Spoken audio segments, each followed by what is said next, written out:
მოგესალმებით. ეს არის პირველი შემთხვევა, როცა პოდკასტის ჩაწერის შემდეგ ვწერ ქუდს. იმიტომ რომ პოდკასტამდე ვერ მოვასწარით, გქონდა პროცედურა, სესია, რაზეც საუბრობთ პოდკასტში. ჩემი სტუმარი არის თბილისში ყველაზე ცნობილი მასაჟის სპეციალისტი ზეზვა ჯაიანი. დროის უქონლობის გამო ჯერ მოგვიწია პოდკასტის ჩაწერა და შემდეგ მე მომიწია მასთან სესია. არ შემეძლო რომ ეს ქუდი თავიდან არ ჩამეწერა. ამ სესიამ ძალიან ბევრი რაღაც შეცვალა ჩემში. ჯერ იქიდან დავიწყებ, რომ სესიის დროს ნათურების გადაწვა და ენერგიის დატრიალება და ჩაკრების გახსნა საოცარი პროცედურა იყო. მე არც სპონსორი მყავს, არც არავინ ჯერჯერობით არ იხდის არაფერს. ჩემ პოდკასტებში უბრალოდ რაც ნამდვილად მომწონს, ვისაც ნამდვილად ვენდობი და ვისი ისტორიაც ვიცი რომ ნამდვილია, არიან ჩემი სტუმრები და მათ შორის არის ზეზვა ჯაიანი. იმედი მაქვს რომ ისი ამოვნებთ ამ ეპიზოდით და კომენტარებს ველოდები. უნდა გავიწყდებათ არხის გამოწერა და თქვენი აზრის დაფიქსირება. ზეზვა, მოგესალმები, მადლობა რომ ხარ ჩვენი სტუმარი დღეს და მოდი გაიცანი ჩემ მაყურებელს ვინ ხარ, რამდენი ხანია მასაჟის და მედიტაციის სფეროში ხარ და საიდან დაიწყო შენი მოღვაწეობა ამ სფეროში? მოგესალმები, ჩვენ დიდი ხანია ვიცნობთ უკვე ერთმანეთს. მე ვარ ზეზვა ჯაიანი, მივესალმები შენს მაყურებელს, ვინც ასე გულითადად გიყურებს და აინტერესებს შენი პოდკასტები. მივესალმები ყველას აბსოლუტურად. მე ვარ ზეზვა ჯაიანი, ერთხელ კიდევ ვიტყვი, აიურვედისტი, ანუ რომ განვუმატოთ, ეს არის ძველი ინდური ვედების მასაჟის და მედიტაციის სპეციალისტი. გამოცდილება, რა ვიცი, ძალიან დიდი ხანი, ალბათ 20 წელია ამ სფეროში ვარ. შემდეგ უცხოეთში მოღვაწეობის, შემდეგ ჩამოვედი თბილისში, დავიწყე ამაზე მუშაობა. და რა ვიცი, ყველა კვაკოფილია თითქმის. როგორც შენ გაიცანი გურუ, რომელიც მოღვაწეობდა ინდოეთში და შემდეგ მან შეგასწავლა ისეთი ტექნიკები, რომელთაც საქართველოში შენ გარდა არავინ არ მუშაობს. მოგვიყევი ამაზე, ხარ ესე თავმდაბალი, ცოტა უფრო გაიხსენი და თქვი. პიროვნება იყო ინდოელი, რომელიც მოღვაწეობდა ანტალიაში. ძალიან შემთხვევით მოვხდით ერთად. ოკეი.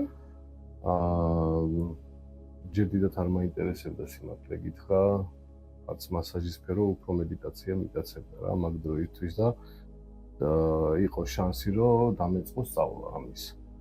და ნელა დავიწყეთ სწავლა ამ ვედების ტექნიკების, ეს განსხვავებული ტექნიკაა სხვათა შორის, ძველი ვედური ტექნიკა. როგორც მასაჟის, ასევე მედიტაციის სფეროში. და ავიცი, მოდივართ ეს ნელა. შენ ახლახანს დააპრაქტიკე ახალი სფერო შექმენი, სადაც ჩაკრების გახსნა, ფიზიკური მასაჟის, ანუ მეშვეობითაც ხდება, ასევე პლუს მედიტაცია, ხო? კი ბატონო, გეტყვით ახლა რა ხდება. ჩვეულებრივი იოგის ვარჯიშის დროს, როდესაც ემზადებიან მედიტაციის გასაკეთებლად, აკეთებენ ძლიერ სუნთქვებს. რატომ კეთება ძლიერი სუნთქვები? ძლიერი სუნთქვები პირველ რიგში კარგია გონებისთვის, ტვინისთვის, რომ უფრო ადვილად მოდუნდეს ადამიანი, უფრო ადვილად გაფანტოს ეს აზრები, არ იფიქროს არაფერზე, ეს ძალიან ძნელი გასაკეთებელია. შემდეგ კიდევ მეორე ფაქტორი, რაც ბევრმა არ იცის, მინდა ვთქვა, რომ სუნთქვის დროს აქტიურდება მთავარი ჰორმონალური კვანძები, რაც ადამიანს აქვს ზუსტად იმ ადგილას, სადაც არის ჩაკრები განლაგებული. ჰორმონალური კვანძების დაბალანსების შემდეგ ძალიან დუნდება ადამიანი, ფაქტიურად სხეულს ეცვლება ქიმია. და ამ დროს უკვე ხდება ჩაკრების გააქტიურების პირველი ნაბიჯები. მიმდინარეობს პროცესი. ამასთან ერთად ჩაკრები არის მიმღები ენერგიის, როგორც სხეული გვაქვს ვიკვებებით და ენერგიას ღებულობთ, ასევე ჩაკრები ღებულობს სამყაროსგან დიდ ენერგიას. ამაზე სხვათა შორის ძალიან ბევრი ნაშრომია გაკეთებული ნეირომეცნიერებაში, რომ ადამიანი ესე ღებულობს ენერგიას და ჩვენ უნდა ვისწავლოთ ამ ენერგიის დაბალანსება, განაწილება, მერიდიანების დახმარებით მიწოდება სხვადასხვა ორგანოებზე და ასე შემდეგ. აი ესე მუშაობს. ჩვენ როგორც ვიცით, ადამიანი იკვებება არა მხოლოდ საკვებით, ასევე მზის ენერგიით, წყლის ენერგიით და ჩვენ ერთმანეთს ვტენით ადამიანები, ხო არის ასე? ჩვენ ერთმანეთსაც ვიკვებებით, თუნდაც ერთმანეთის შეხებით და ეს ყველაფერი, ანუ ადამიანის შეხებით დამუხტვა არის ის ხელოვნება, რომელიც შენ კიდევ რაღაც სხვა საფეხურზე გადაიყვანე და გითხარი ეს ყველაფერი როგორ ხდება და როგორ შეიძლება რომ ხანდახან შეიძლება არ ვიყოთ მასაჟის თერაპევტები, მაგრამ ჩვენ მეგობარს როცა უჭირს, აი ესე შევეხოთ და გავამხნევოთ. აი ეს შეხების მაგია რა არის? დასნიშნავს. ჩვენ ადამიანებს გაგვაჩნია ბიოველი. ეს არის ღმერთისგან ნაჩუქარი ენერგია. რახან ბიოველი გაგვაჩნია, უნდა შეგვეძლოს მისი გააქტიურება და გადატანა, მაგრამ ჯერჯერობით ჩვენ ამას ვახერხებთ ჩვენი ემოციებით. შეხების გარეშეც შეიძლება ეს. ანუ ადამიანს თბილი სიტყვა უთხრა და ამშვიდო, ეს უკვე შენი ემოცია გადადის და ნელა-ნელა ადამიანი მართლა მშვიდდება. მაგრამ ხელი შეხებასაც თუ მივახმართ, მაგალითად, ბევრჯერ ყოფილა, რომ ვიღაცას თავი ტკივა, ვიღაცამ შეეხო და ძალიან კარგად გრძნობს თავს ამის შემდეგ. ეს იმას ნიშნავს, რომ არსებობს რაღაც უხილავი ძალა, რომელიც მართლა არსებობს და მართლა მოქმედებს. ამიტომაც მე გადავწყვიტე მედიტაცია და მასაჟი გამეერთიანებინა ერთმანეთში.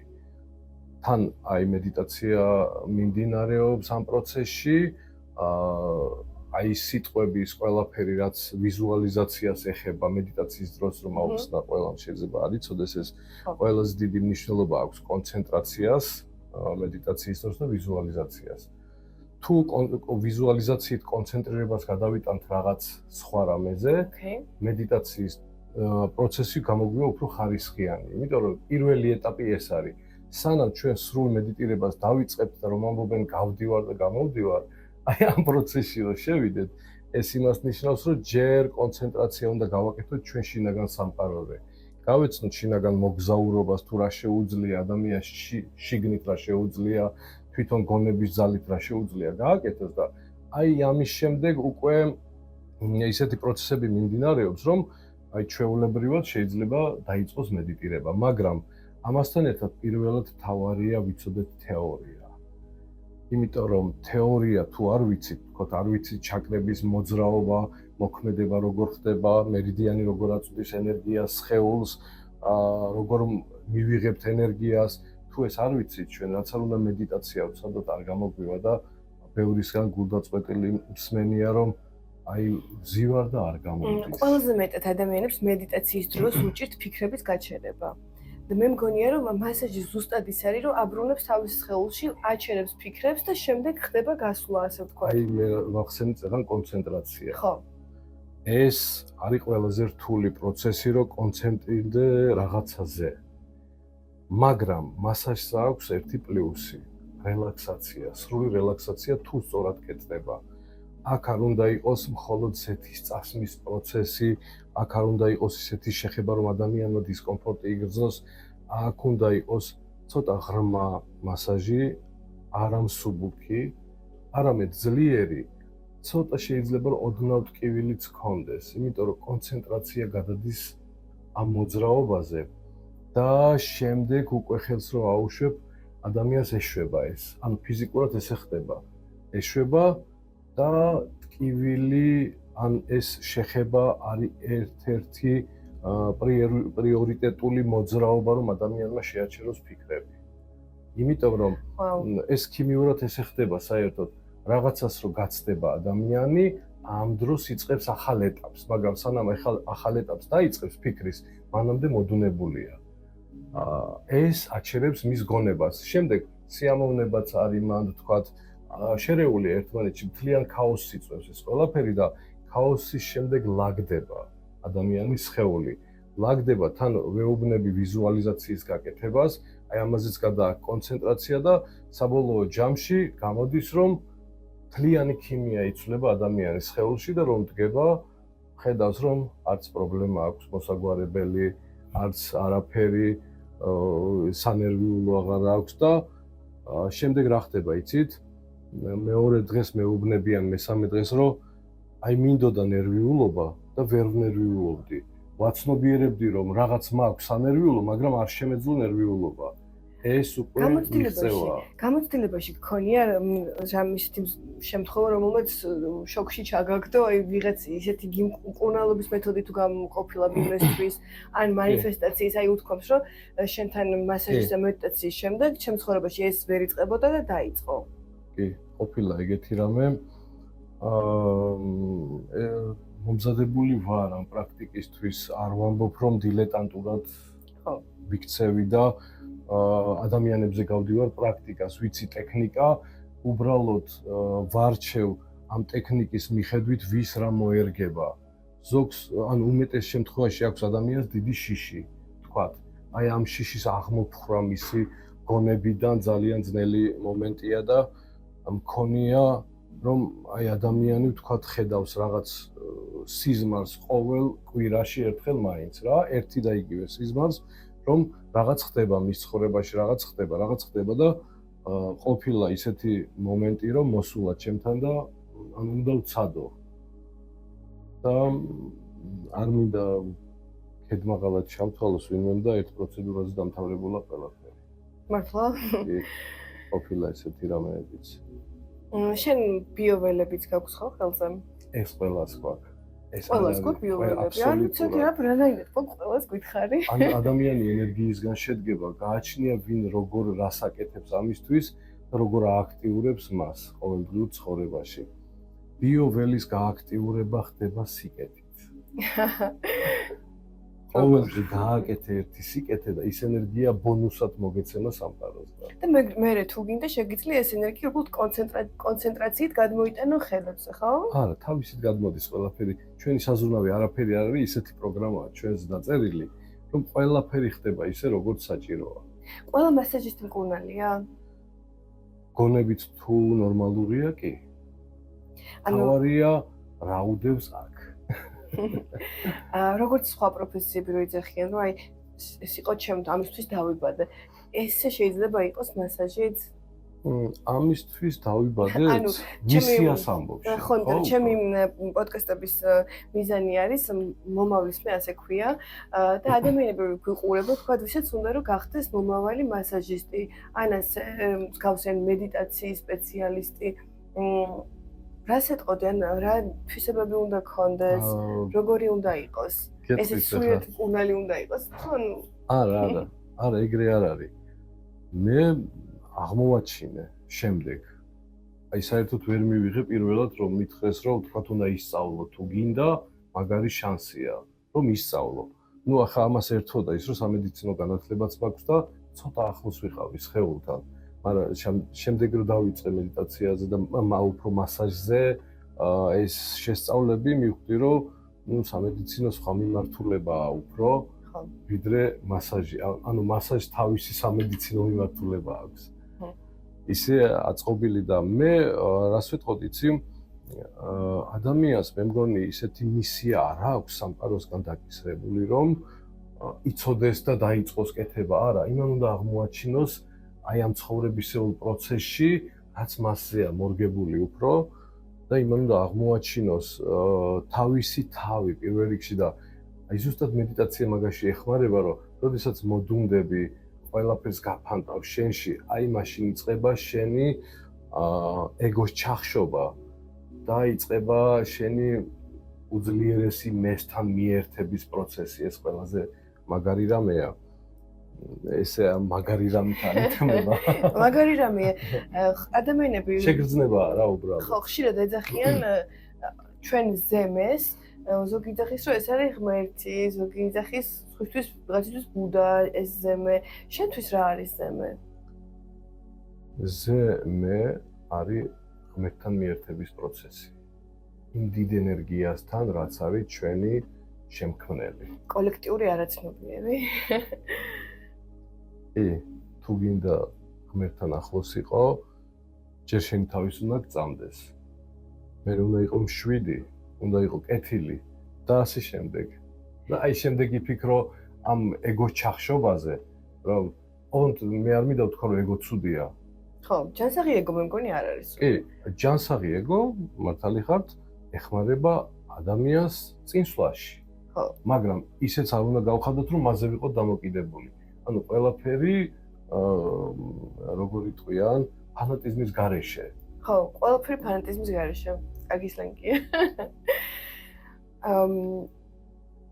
შენი წიგნი გამოდის ცოტა ხანში. მინდა რომ 2-3 სიტყვით ამაზეც გვესაუბრო.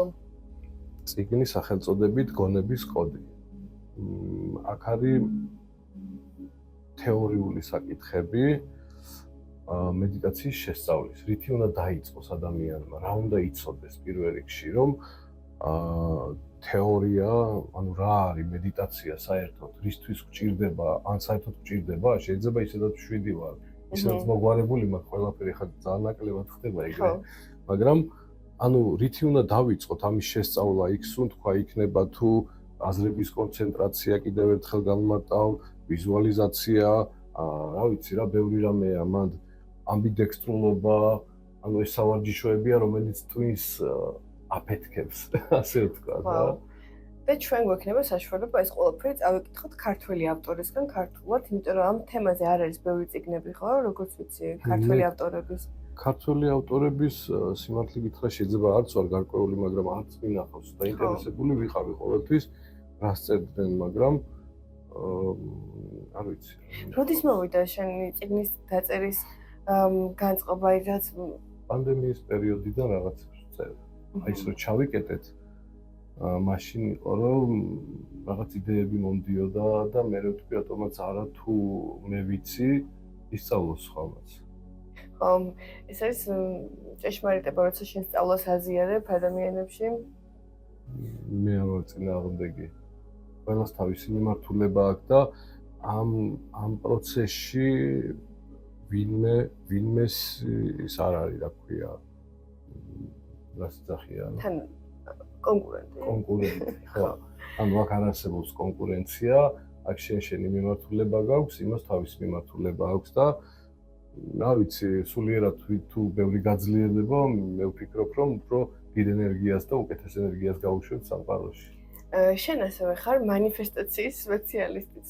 მახსოვს ყოველთვის მასწავლეთ რაღაც ტექნიკებს, როცა შენთან დავდიოდი მასაჟზე და მინდა ჩვენ მაყურებელს გაუზიარო ერთი მარტივი მანიფესტაციის ტექნიკა, რომელიც მაგრამ ამართლებს. ანუ შენ მითხარი მაინც რომელი და დანარჩენს შენ რომელი გაინტერესებს უფრო? ანუ მაგალითად როცა რაღაცას წარმოიდგენ ხშირად, როცა ანუ თქვა და აი მინდა მყავდეს ფერარი და ვზივარ და წარმოვიდგენ ამ ფერარში როგორ მართავ.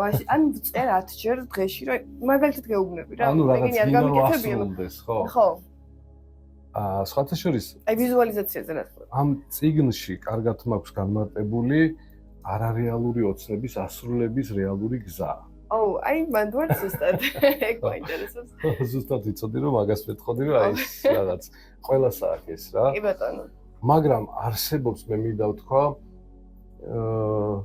ოცნების ან არ შესრულებული ოცნება რომელიც არ სრულდება. და არსებობს არარეალური ოცნების ასრულების გზა ამასთან ერთად. რატომ მოდი აქედან დავიწყოთ ჯერ სანამ მაგას ვიტყვი, რატომ არ სრულდება ოცნება? აი ყველაფერს აკეთებ. წერ, ხატავ ამ ოცნებას, იმაშვები რა ქვია, ვიზუალიზაციას აკეთებ, ყველაფერი იცი 5-ზე, მაგრამ არ შესრულდა. ანუ რა ხდება გეტყვით. რას მინდა შევადარო, იცით? მაგალითად, ყავს ბავშვი. და ხედავ რომ ისეთ რაღაცას ეჭიდება, რაც რომ სამომავლოდ იმას არ გამოადგება. ხომ არის რომ დედა გრძნობს ამას. რომ აი სიგარეტის მოწევა დაიწყო ან თამაში დაიწყო ან რაღაც, ხო? და უკრძალავ. და არ აძლევ საშუალებას რომ ეს ეხდება ჩვენს შიგნით. ჩვენმა ენერგიებმა იცის ამოცნებას რა მოყვება. ვიხდით რა შეასაქმე და ამ დროს იქმნება ენერგეტიკული ფილტრი რომელიც გიცავს შემდგომში შენი ენერგიის დაზიანებისგან. ვაუ, ანუ ის ოცნებები, რომელიც არ გვიხდება, არც იყო საჭირო რომ ახდენილიყო? არა, შემდეგ რა ხდება, იცით? შემდეგ გიხდება და თქვენც გიქნებათ ესეთი რამე. აი, იმ დროს აგიხდა, როცა აღარ გჭირდება. და დაგანახა, რომ ის არ იყო საჭირო საერთოდ. ხო. მაგრამ ის აუცილებლად ხდება თუ ძალიან კონცენტრაციას მოახდენ კი, აბსოლუტურად. ანუ შეხედეთ რა ხდება აუსრულებელი ოცნების რეალურად ასრულება, ანუ რეალური გზა ასრულების როგორ არის. ამაზე უნდა იმუშაოს ადამიანმა. მე მინდა $1,000,000. ბევრჯერ გაგიგია, ხო? კი. და ამით დასრულებულა ამ ადამიანის ფიქრი. მინდა $1,000,000, რასაკეთებ მისთვის? ფიქრობ, მუშაობ, ყოველ დღე რაღაცას განიცდი. ყველაზე მთავარი აქ ემოციაა. შინაგანი ემოცია, რომელიც გვაძლევს ოცნების ასრულების პირველ ნაბიჯს. პირველს და ძლიერს. თუ რა ემოციით იტყვი ამას? ზოგჯერ ადამიანი ისეთი ემოციით ამბობს რაღაცას, რომ ეგრევე უსრულდება. ესეც ბევრჯერ ყოფილა. აი ეს მინდა ნეტავ, აი აქ ძალიან დიდი რამე ჩადებულია ამ ნეტავის ემოციაში რა. ნეტავ ასე იყოს. ცუდიც ხდება და კარგიც. ხო, მე როგორც კოუჩი გეტყვი აი მილიონსთან დაკავშირებით, მილიონი რო კითხო, რა გინდა მილიონი? რაღაცა კითხვებით მე მიდის რომ მინდა რომ ფინანსურად ვიყო უზრუნველი. მე გეტყვის რომ რატო გინდა რომ იყო ეგრე, იმიტომ რომ მინდა ვიყო თავისუფალი. და ან მილიონის გარეშე არ შეგიძლია იყო თავისუფალი. სინამდვილეში შეიძლება მის ანუ მიდიოდეს ისე რომ მილიონი უნდადეს თავისუფლებისთვის. არა და თავისუფლება აქ არის და შენ შეგიძლია მილიონის გარეშეც დადგმა მისით, ხო ხვდები? ხანდახან ადამიანებს მართლა არასწორი კეთყვით ახლა რა ხდება? ის ადამიანები, ვინც ყოველდღიურ შრომაში არიან ჩართული, უკვე დაიღალეს. ხო. რომ საკვების ძებნის ვარიანტში რა, ეხლა დაბალი ხელფასია რა უნდა აქ ადამიანმა და იმის ოცნება ეს არის, რომ გონია რომ ეს ფული გაათავისუფლებს ამ საქმისგან. ხო. ის არ იცის რომ უარესი რამე მოყვება ამას, შესაძლებელია. ანუ თუ ისწავლის ამაზე, ზუსტად მაგას ვამბობ, რომ თუ იმას გააკეთებს, რომ ყოველდღე იფიქროს, ანუ ამ ფიქრის დროს რა ხდება? როდესაც ადამიანი ემოციურად ფიქრობს, ისეთ ლაბირინთებს შლის ქვეცნობიერი და გაძლევს იდეებს, თუ როგორ შეიძლება ამ საქმის გაკეთება. ანუ ეს ხდება, მეტი არაფერი არ ხდება.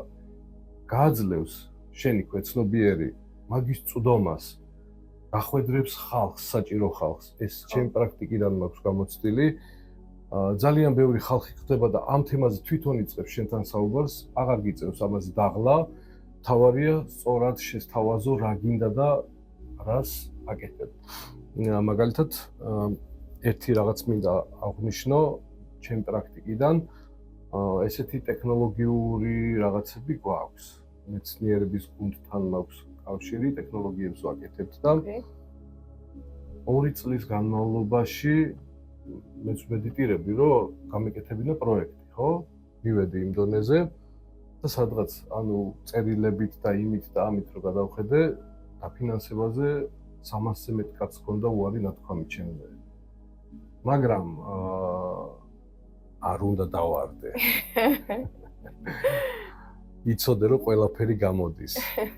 რა მოხდა? დაგვაფინანსეს. ანუ 300 მე ერთემ დააფინანსა. არა, უფრო მეტი რა 300 მე ერთე. 380 და მე ერთე. დააფინანსა ჩვენი პროექტი. ოღონდ თავისით და ჯიგრულად. მიხარი როცა ესეთ სამოტივაციო. ანუ ეს არის უკვე ნაბიჯი, ჩემგან გადადგმული, რომ ეს მუშაობს.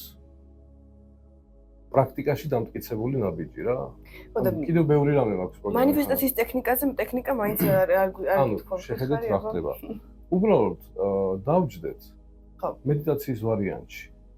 თუ გინდა დავწეროთ როგორც ეს არ არის აუცილებელი იყოს ლოტუსის ფორმაში ჯდომა. მედიტაცია შეიძლება მოხდეს დაწოლილი, დამჯდარი, უბრალოდ გონების გაჩერება არის მედიტაცია. როდესაც სრული მედიტაცია გინდა გააკეთო, აი მაშინ ჯდები ლოტუსის პოზაში, იმიტომ რომ ენერგიები უფრო სხვანაირად მოძრაობს. ანუ ჩაკრები უფრო სხვანაირად კი, ანუ აი ჩაკრებიდან გამოსული ენერგიის ბრუნვა როცა არის, აი ეს სხვა უკვე.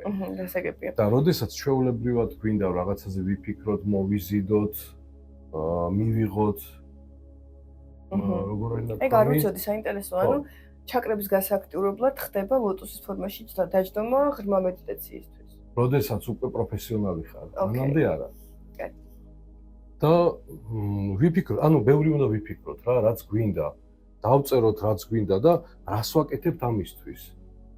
შემდეგ უნდა მივიღოთ აზრი, ანუ უნდა ვუთხრათ სხეულს, რომ მე მჭირდება ეს, twins, გონებას, რაც გინდა ის დავარქვათ რა, რომ მე ძალიან მჭირდება ეს. აი ზუსტად ვიცი, ცოტა ხანში გექნება პასუხი, რომ ეს გჭირდება თუ არ გჭირდება, გამოვა თუ არ გამოვა. მაგრამ თუ გეუბნება, რომ არ გამოვა, ესე იგი ეს ეგო და რაღაც შენში არსებული ჩარჩოები გიტევს უფრო. ხო, და გეუბნება, რომ არ გამოვა, თორე შეაბრუნე ეს პასუხი და იქნება გამოვა. იმიტომ რომ გამოუსველი არაფერი არ არის. იფიქრეთ ამაზე, ანუ ბევრი უნდა იფიქროს და აი სუნთქვითი ვარჯიშები, რაღაცები, მედიტაციები, ეს აფირმაციული რაღაცები უნდა აკეთოს ადამიანმა რა ეს. მე აუცილებლად ქვემოთ ჩვენს ლინკ დავწერ შენ Instagram-ს და Facebook-ს. ძალიან დიდი მადლობა რომ დრო დამითმე, ვიცი რომ ძალიან დაკავებული გრაფიკი გაქვს. შენ წიგნის პრეზენტაციაზე აუცილებლად მოვალ. და მადლობა. ნახვამდის მადლობა. კარგად.